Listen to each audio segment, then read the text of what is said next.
We are so back. Ironhide has announced the release of the Hammerhold expansion for Kingdom Rush Vengeance, which is coming on my grandma's birthday, December 7th. I have two major statements to make about this update. The first is pessimistic. Part of me wishes that Ironhide would just move on from Vengeance. I don't like the engine. I find most of the levels to be less engaging, and it's hard to feel happy about any tower loadout or hero that I choose to play with when there are blatantly superior options to choose from. The core gameplay is, relative to the other three games, a lost cause from this perspective. I would prefer for Ironhide to release a fifth game that is built from scratch to function better than the previous games and has a structure that is inherently more enjoyable to play. Watching Ironhide continue to invest in Vengeance is like watching someone take a longer route uphill to no benefit for anyone, except in this case, Ironhide might not even make it to their destination of success. As a fan, I would be happier if they cut their losses and moved on. However, as an optimist, another part of me hopes that Ironhide can make Vengeance into what it should have been in the first place. I really don't want to overestimate my influence, but part of me has a suspicion that my video explaining what Vengeance should have done differently played a role in Ironhide's decision making. In that video, I stated that Vengeance was, on a conceptual level, built to be updated again and again, with each new update representing something iconic from one of the other Kingdom Rush games. Any update automatically will have hype behind it, and this Hammerhold update is proof of that. If Ironhide really wants to make Vengeance into the best Kingdom Rush game yet, then I think it's genuinely really great that they're trying. I never was totally in agreement with the quote, "a delayed game is eventually good, but a rushed game is forever bad." We've seen this disproven already, with Cyberpunk 2077.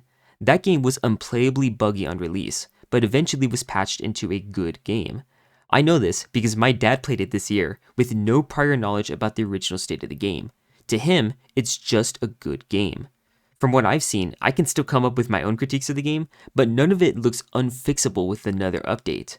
The whole reason I would think that Vengeance is a loss that should be cut is based on Ironhide themselves stating that they would rather focus on making new content than fixing their current games. If Vengeance is going to maintain the same core flaws, then new content for it won't get me excited. But if this update does improve the core game, then I have plenty of reason to be hyped. The reason I say all this is because I speculate that Ironhide has taken the criticism from my video into account and plans to make the game more of a service than a product. If that's true, then maybe they also took the reasoning that the game was too fundamentally flawed into account and plan to fix that as well. Bug fixes and balance changes are both feasible for a game developer to do. They just have to be willing to do it. Unfortunately, I can't expect the waves from the existing levels to be changed. I think those are truly lost causes.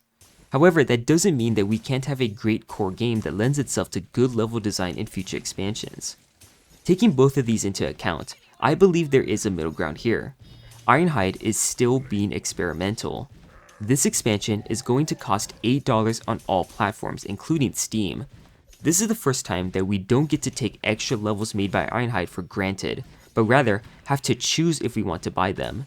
The purchase of the levels comes with a new hero and a new tower automatically, so it's a good deal relative to other in-game purchases. But the advertised content is only 5 levels, which is not proportional to the price of the game itself, even if you just look at the campaign only. $20 on Steam for 16 levels, not including the tutorial, is 0.8 levels per dollar. Meanwhile, $8 for 5 levels is 0.625 levels per dollar. If a hero and tower make up for that inefficiency to you, that's great.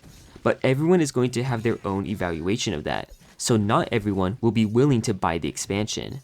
This is how Ironhide can gauge whether or not it's worth it to keep doing this. So, I have a proposal. If this expansion also comes with an update, unrelated to purchasing the DLC, and that update makes the core game better with balance and bug fixes, then I believe it's worth supporting Ironhide. That to me would be a sign that they are going in the right direction, even if it's an uphill struggle. If they are, I want to be cheering them on.